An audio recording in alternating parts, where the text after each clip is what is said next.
In a recent interview, Bobby King said one of the best things in the world to him has been that no one expected him to come in the NFL and contribute in year one, let alone day one like he's been doing. So last week in week number 6, 9 receptions for 113 yards, and heading into week number 7, the squad is 4-2 and Bobby wants to put the team on his shoulders. But before he does that, we gotta boost his rating. So his possession catch, we're gonna unlock that ability for him. His release has been hot garbage. We're gonna boost that from a 60 all the way to a 71. That takes Bobby from a 69 to a 73 overall. He's starting to gain those ratings that he needs to if he wants to become a dominant receiver in the league. Now, Bobby's getting hyped before the game with Eric Ebron. They've been a heck of a dynamic duo. Marvin Jones has been good too, but Ebron and Bobby, they've been the best thing about the Lions so far. Now, we do have some injuries, unfortunately, on this team. As you can see, our backup running back, Theo Riddick, is in the ball game, and that's because Amir Abdullah is gone for the entire season. Matthew Stafford's out for 4 weeks, and Golden Tate is going to be out for a week. But we should be getting some of those guys back soon, so that should hopefully help us out. Now, look at Bobby out here, blocking for another one of his receivers, helping him get the first down. Now, first and 10, Bobby moves over to the slot on the left-hand side. He's going to try and move all the way to the right-hand side. A nice little dump-off pass to Bobby. One guy in front, and he puts him on skates. Look at the juke moves by the big fella. All 6'2" of Bobby completely drops number 47 from Washington, puts him into the turf, and Bobby's going to get the first down. Now, second and 10, Bobby's got a one-on-one here. He goes deep, and he's going to catch that one, gets both feet down. Unfortunately, he's going out at the 4-yard line. If he had just had a little bit better presence of mind, he could have got the touchdown, but still, 2 feet counts. He gets that down at the 4-yard line, and his team's in good position now. Orlovsky throws it across the middle, and that one could have been caught by Bobby, but did you see what Anquan Bolden did?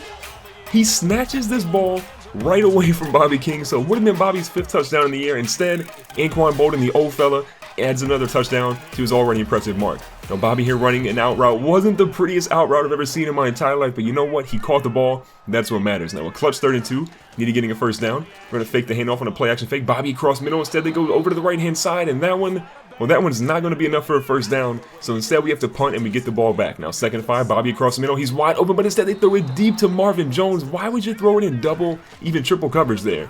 Now, 3rd and 5. Fake the screen again. And it worked last week, and Bobby goes up. He catches that one. Could have been down the field. It was thrown behind him, so he dropped down for that one. But unfortunately for the Lions, Marvin Jones gets offensive pass interference. That's going to bring that play back 10 yards. Now, 3rd and 15, Bobby on a streak. He's got the separation. He goes up, and look at him. Bobby catching that one at its highest point, getting the first down. Bobby King is making Dan Orlovsky look like one of the best quarterbacks in the league. That 33-yarder was a thing of beauty. I feel bad for this corner for Washington because he has no chance against Bobby King. Now, going across the middle, Bobby gets another ball. A lot of receivers are afraid to go across the middle, but not Bobby King. This dude, he's trying to make a name for himself in the league. 5 receptions, 107 yards, and did I mention we're still in the first half? And Bobby goes over here for some run blocking, setting a pretty good line there for Theo Riddick, as Theo Riddick gets a couple of yards.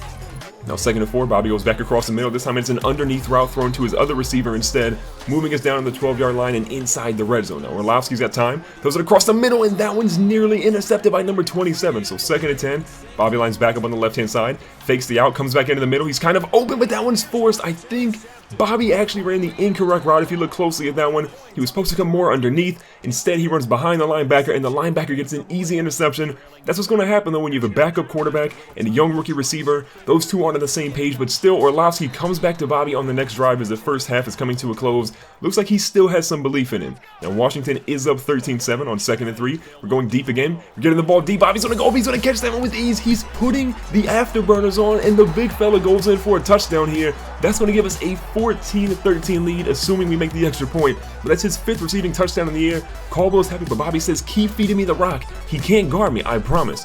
Now, here in the second half, Washington has a 21-14 lead. Bobby's back returning kicks. We're going to bounce out to the left-hand side. A little bit of room here. A couple of guys in front. We juke back inside, get one on skates, but still, Bobby's dropped to the 20-yard line. If he had just nailed it in the end zone, that would have put us to the 25 and given us much better field position. Now, our running game hasn't really been all that strong, and it continues to be pretty bad. So 3rd and 8, one-on-one coverage for Bobby. He's trying to move across. He's got it wide open, but Orlovsky throws it a little bit over, or maybe Bobby ran the wrong route. You let me know in the comments below. Was that the QB's fault or Bobby's fault? Still, we don't get the first down and we're forced to punt, and Washington does something again in the end zone as they score to make it 28-14. Now, passing from the lines goes pretty well. Bobby goes back to the left-hand side, thinks he's open, but still, they're going for the underneath routes. It looks like at this point in the game, Bobby has been a decoy. He's getting double, even triple coverage in some situations. So the Lions are basically running him away from where they really want to throw it to make sure he's open. But Bobby says, give me the rock. He goes to the middle, spins off a dude on 3rd and 12, nearly has enough presence of mind to stay up. Now, one-on-one coverage on the outside. We could have had an easy touchdown if Orlovsky just threw that one. but he opts to not throw it, so it's an underneath route, putting us at the 12-yard line on 2nd and 7. What can Orlovsky's do here? Looking for something. Bobby bounces out to the left. Instead, it's thrown to the right. That one is going to bring us all the way down to the 5-yard line. So 1st and goal, we need to score, and we need to score quick. Bobby cuts to the outside, cuts back inside, but that one is thrown completely away from his route. I don't know what's going on. These two guys just aren't on the same page, and Bobby, yeah, he looks fed up right now. So 2nd and goal, still on the 5-yard line. Bobby moves across, the drag route. Orlovsky rolls up to the right-hand side, throws it back across his body, and it's never good when you throw a pass all the way across your body from the opposite side of the field. And Josh Norman, that's why they pay him the big bucks. His 3rd interception of the season.